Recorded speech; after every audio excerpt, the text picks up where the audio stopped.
Tu sors de ton œuf et ton cœur bat déjà à 1200 pulsations par minute.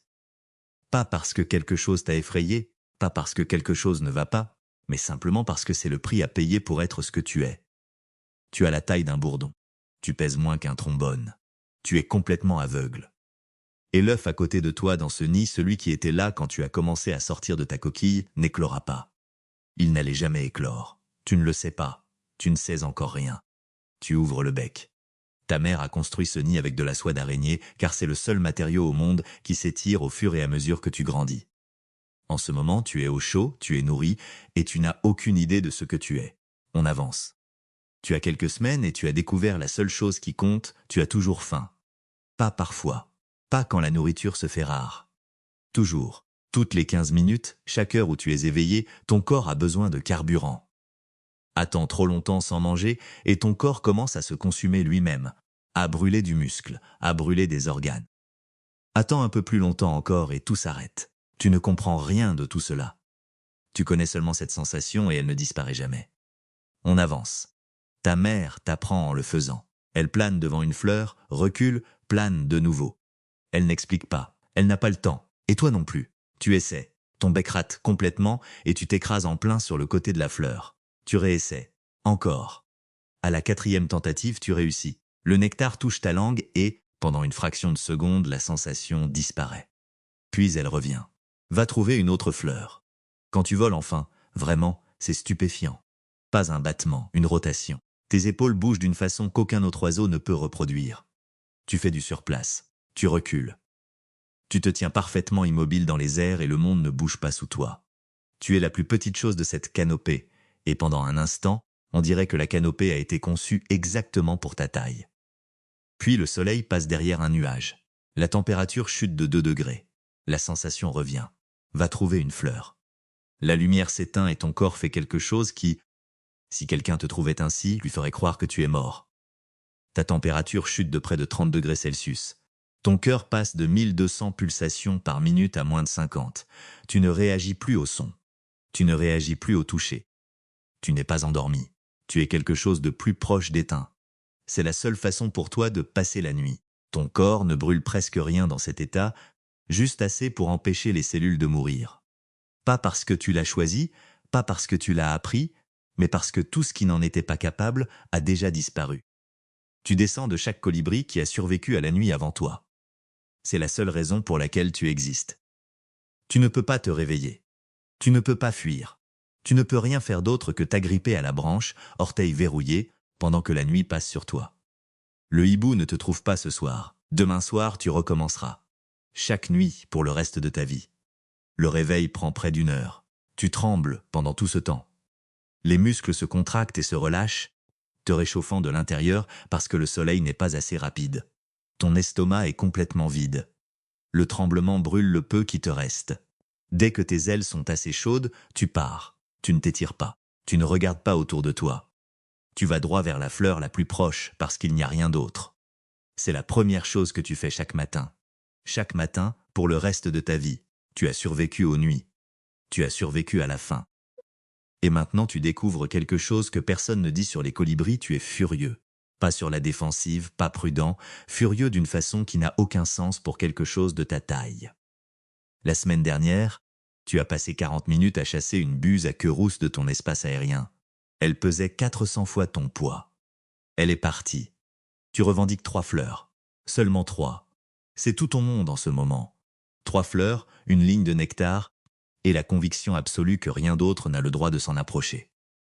Le combat qui t'y mène laisse ton adversaire avec le bout du bec brisé. Cassé net contre quelque chose de dur. Ce détail te dit combien de fois il s'est déjà battu. Quelque chose se trouve sur la branche à côté de ta plus grande fleur. Tu es passé devant 14 fois aujourd'hui. Ça n'a pas bougé une seule fois. Tu travailles ces fleurs depuis 3 jours. Tu connais cet endroit. Tu fais confiance à cet endroit.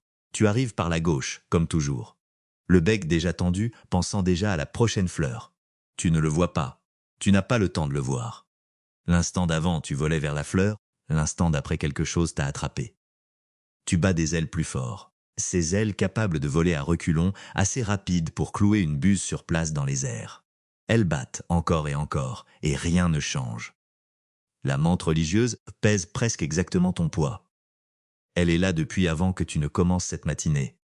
Elle n'a rien fait pendant 4 heures et elle est meilleure que toi à attendre, en toute chose. Certains colibris s'en échappent. Ceux qui n'y arrivent pas disparaissent, tout simplement. Personne ne les retrouve. Personne ne le remarque. Les autres colibris continuent de travailler les fleurs. Tu dois être de ceux qui s'échappent. Tu te poses sur une branche de l'autre côté du jardin. Immobile, ta poitrine se soulève plus vite qu'elle ne le devrait. La menthe est toujours sur la tige. Elle s'est déjà réinitialisée. Elle sera encore là demain. Tes fleurs sont de l'autre côté d'elle. Voici ce que tu es. Quand tout fonctionne, tu as mémorisé chaque fleur de ton territoire, leur emplacement et le temps exact que chacune met à se remplir après ton dernier passage. Tu suis un programme d'alimentation plus précis que la plupart des créatures dotées d'un cerveau 10 fois plus gros que le tien. Tu tiens une position fixe en plein air avec une dérive inférieure au centimètre. Les chercheurs qui ont mesuré cela ne parviennent pas à l'expliquer complètement. Quand quelque chose vient pour toi, tu es déjà ailleurs avant même que ça ne décide de bouger. Tu es la chose vivante la plus précisément conçue à cette échelle. Tout en toi fonctionne, et rien de tout cela ne suffit à changer ce qui s'en vient, car tu es fait pour tenir 3 ans, peut-être 5, si rien ne tourne mal. Et ce qui va mettre fin à tout ça, ce n'est ni un prédateur, ni le froid, ni la faim. C'est le mois d'août. On avance. Quelque chose change en août. Tu te mets à manger comme si tu savais que tu le devais. Chaque fleur, chaque insecte, toute la journée, bien au-delà de ce qui semble raisonnable. La graisse s'accumule le long de ton dos, de ton ventre et de ta gorge jusqu'à ce que ton poids ait presque doublé. Ton corps met tout en réserve, tout ce qu'il trouve. Tu ne sais pas pourquoi. Tu ne peux simplement pas t'arrêter. Tu atteins la côte et il n'y a rien devant toi sinon l'océan. Tu n'as jamais vu l'océan auparavant. Tu ne sais pas ce que c'est. Tu ne sais pas ce que représente 800 kilomètres. Quelque chose en toi te fait tout simplement décoller. 800 kilomètres, aucune fleur, aucun insecte, aucune terre. Si tu descends, tu te noies. Il n'y a rien entre toi et l'eau ne peut pas te porter. Tu voles toute la nuit brûlant tout ce que ton corps avait mis de côté ces 2 dernières semaines. Tu perds du poids à chaque battement d'aile. Si le vent tourne, tu n'y arriveras pas. Si une tempête se forme derrière toi, tu n'y arriveras pas. Tu ne sais rien de tout ça. Tu voles simplement parce que quelque chose en toi te dit de voler chaque année. Certains n'y arrivent pas. Ils ne sont ni plus faibles ni moins bons. Le vent a simplement soufflé dans la mauvaise direction. Les ouvriers des plateformes pétrolières en trouvent chaque année. De minuscules oiseaux posés sur les rambardes, à des centaines de kilomètres de la terre ferme. Complètement épuisés, incapables de décoller. Les ouvriers laissent de l'eau sucrée et reculent. Parfois l'oiseau boit. Parfois il redécolle et continue. Parfois non.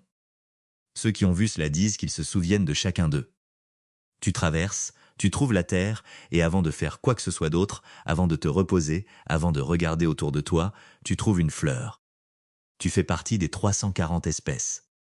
Chaque espèce de colibri au monde ne vit que dans les Amériques, nulle part ailleurs. Comme si ce seul coin de la planète avait décidé de mener cette expérience et de la poursuivre. Le plus petit est le colibri abeille, 5 cm et demi de long, pesant moins qu'une pièce de 10 cents. Son cœur bat au même rythme que le tien. Il traverse les mêmes nuits, la même faim, la même traversée, simplement en plus petit. Le colibri roux parcourt plus de 4800 km chaque année, la plus longue migration relative à la taille du corps de tous les oiseaux, sur Terre. Il fait ce trajet seul. Il n'a personne à suivre. Il y va, c'est tout. Tu tiens ainsi 3 ans, peut-être 5. Certains atteignent 9 ans. Le plus vieux colibri à gorge rubis jamais retrouvé avait 9 ans et 2 mois. Elle a été recapturée par des chercheurs en Virginie occidentale, baguée des années plus tôt. Toujours vivante. Elle avait traversé le golfe du Mexique 18 fois. 18 fois, elle s'est tenue au bord de cette côte et a senti quelque chose dans son corps lui dire d'y aller. 18 fois, elle y est allée. 18 nuits d'eau libre, sans rien en dessous. 18 matins à se réveiller en tremblant et à foncer droit vers la fleur la plus proche. Elle ne savait pas qu'elle était extraordinaire. Elles ne savent pas qu'elle l'avait fait 18 fois. Elle savait seulement que c'était le mois d'août. Et quelque chose en elle a dit « va-y ». Alors elle y est allée. Il existe un autre animal qui fait une traversée comme celle-ci. Il n'a pas d'aile, il n'a aucun moyen de revenir en arrière. Et il n'a pas droit à 18 tentatives. Prochaine vidéo.